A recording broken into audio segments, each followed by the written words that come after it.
que a gente tem é de que o mundo realmente está convulsionando. Soube que houve alguns terremotos aí intensos, um deles no Paquistão,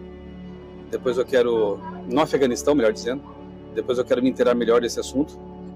E claro, que todos têm comentado, a guerra ali em Israel, em resposta aos ataques feitos pelos terroristas do Hamas. Inclusive temos amigos que estão lá numa situação meio complicada de tentativa de retorno ao Brasil e não estão conseguindo porque os voos foram cancelados, uma vez que Tel Aviv, a capital, também está sob ataque. Então eles estão aguardando uma forma de retornar ao Brasil. Ataques ali desses grupos terroristas são relativamente frequentes, né, em Israel. Vamos acompanhar os desdobramentos disso e orar também, né, pelas pessoas que vivem naquela região, para que esse conflito não se estenda e mais vidas sejam perdidas, né? Mas o que eu quero comentar nesse vídeo aqui, brevemente, é a respeito de um vídeo que eu assisti, vou colocar aqui na sequência para você ver também, em que o ex-presidente norte-americano Donald Trump fala sobre os problemas do atual governo Biden e parece que ele vem com tudo aí, né? E possivelmente, talvez possa ser eu novamente presidente dos Estados Unidos. Eu já comentei aqui no meu canal, vou deixar na descrição aqui do vídeo o link para você ver depois, a respeito do projeto 2025. Em primeiro lugar, tomemos cuidado com os alarmistas de plantão que já começam a marcar datas para isso ou para aquilo, quando encontram assim um evento que tem uma data prevista e anunciada. É projeto 2025 simplesmente porque, se Trump vencer as eleições de 2024, ele assume em 2025, ok? Mas não deixa de ser interessante o projeto, porque existe ali uma cláusula, digamos assim, que restabelece, né, o domingo como o descanso dominical, uma proposta aí para beneficiar as famílias.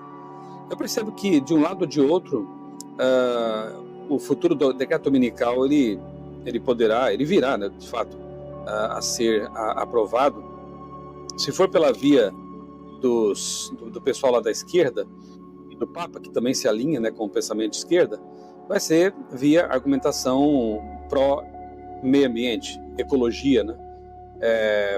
Ecumenismo, que é um assunto que nós temos tratado aqui no canal já faz um bom tempo. Pelo menos há uns 15 anos a gente vem estudando esse assunto aí. Então, o pessoal da esquerda, que defende a bandeira ecológica, e não estamos dizendo que não se deva defendê-la, né? Nós não concordamos com a premissa de que vamos salvar o planeta, né? O planeta Terra, para nós cristãos bíblicos, não vai ser salvo pelo ser humano. Ele vai deteriorar mesmo, né? Inclusive, Apocalipse diz que o Senhor vem para destruir os que destroem a terra. Então, realmente há infelizmente, uma previsão de que, em vez de cuidar da terra, em lugar de sermos os mordomos da natureza, como deveríamos ter sido desde sempre, o ser humano está realmente poluindo o ambiente, degradando o ambiente, o planeta. E, com base nesse argumento, né, e das mudanças climáticas, enfim, a pauta do descanso dominical também vem junto. Por quê? Porque na Laudato Si, aquela carta apostólica do Papa Francisco, de 2015, ele já defendia, né? Já defende ali nesse documento católico que o descanso dominical ele poderia amenizar os efeitos das mudanças climáticas. E agora, recentemente, o Papa ele publicou um anexo, digamos assim, uma extensão da Laudato Si, intitulada Laudato Deum. E ele pede ali realmente uma ação mais decidida. O Papa tem engrossado seu discurso em relação à questão das mudanças climáticas, né? E é um documento interessante no sentido de que ele defende de novo uma governança mundial, como outros governantes têm defendido, né?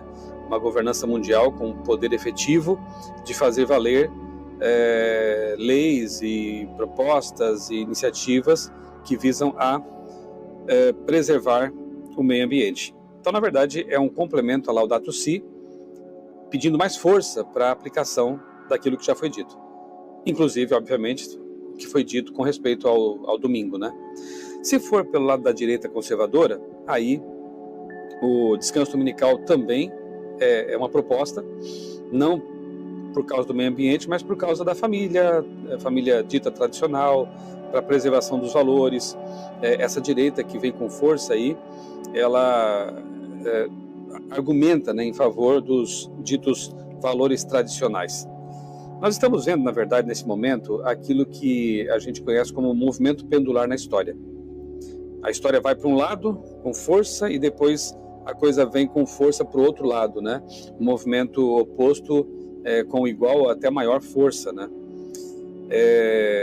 Aquilo que eu já falei aqui no blog e já gravei vídeos sobre isso também, vou deixar aqui na descrição, inclusive, para você também isso aí, a metáfora que foi proposta pelo meu amigo astrofísico Eduardo Lutz, do arco e da flecha, de a esquerda ser o arco e a direita ser a flecha. À medida que a corda do arco vai sendo esticada, chega um momento que não tem mais o que segurar, ela é solta e a flecha vem com toda a força. E aí a flecha causa os estragos finais. É uma proposta, é uma ideia, né? E de fato, o que eu estou percebendo é que, por causa do esgarçamento do tecido social causado pela esquerda, pelos progressistas, pelos defensores dessas pautas anticristãs, a reação dos conservadores tende a ser forte, tanto lá nos Estados Unidos, primeiro, quanto possivelmente aqui no Brasil em algum momento também. Sim, nós continuamos em Israel, nós somos de uma equipe que veio a Israel, chegamos na sexta-feira para gravarmos um documentário aqui na região. E ontem, sábado, seria o nosso primeiro dia de pensar e se organizar para começarmos a gravar hoje, domingo. Mas por conta do fuso horário, inclusive, não dormi a noite inteira, passei em claro e vi logo muito cedo toda a movimentação, desde a primeira sirene, o primeiro aviso de que algo estava acontecendo. Nós estamos num bairro judeu, os judeus correndo pelas ruas, procurando um lugar de abrigo para ficar. Um dia mais tranquilo, porque era sábado, mas eu contemplava tudo da janela, ainda meio que sem entender o que estava acontecendo. Quando, num dado momento, nosso guia entrou em contato dizendo do que se tratava, e então tomamos conhecimento da realidade do que era o acontecido desde então. Aleide, você tem passagem de volta ao Brasil em voo comercial? Deve retornar nos próximos dias ou ainda está à espera do governo brasileiro definir como será, se haverá esse resgate que foi anunciado há pouco?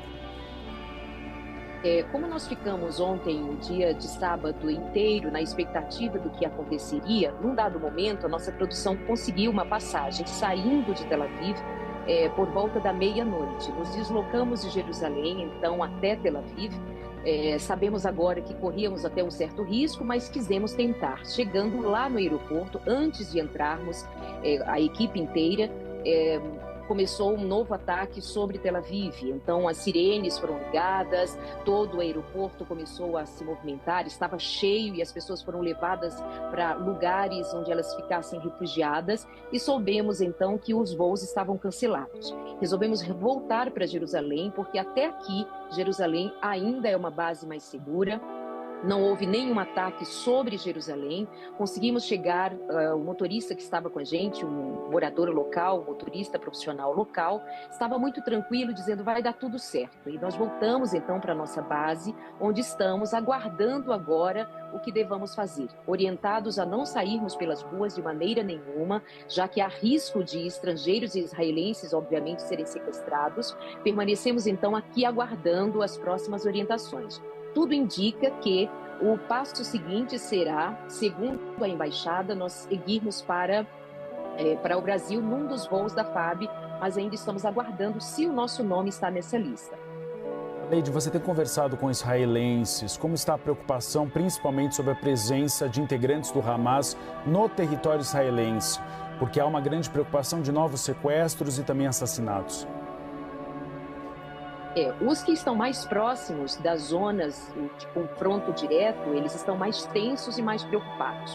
Um dos nossos guias, por exemplo, tem família que estava até agora há pouco ainda escondido, sem água, sem luz e sem comida. Uma das sobrinhas, inclusive, um familiar muito próximo, estava desaparecida. Então, quem está muito próximo das regiões de conflito direto estão preocupados. Os outros aqui, por exemplo, em Jerusalém, eles mantêm uma certa quietude, digamos assim, por se sentirem mais seguros em Jerusalém. A cobertura de segurança para esta região ela é maior, pelo menos as pessoas são mais acostumadas, eu diria assim, a que um conflito comece e logo termine. Porém, é certo que dos últimos 50 anos, eles não tiveram contato com um conflito tão grave como estes. Então, há uma preocupação no ar, sim, mas são muito confiantes de que Israel vai agir de modo apropriado, que evite que esse conflito se expanda para muito mais longe.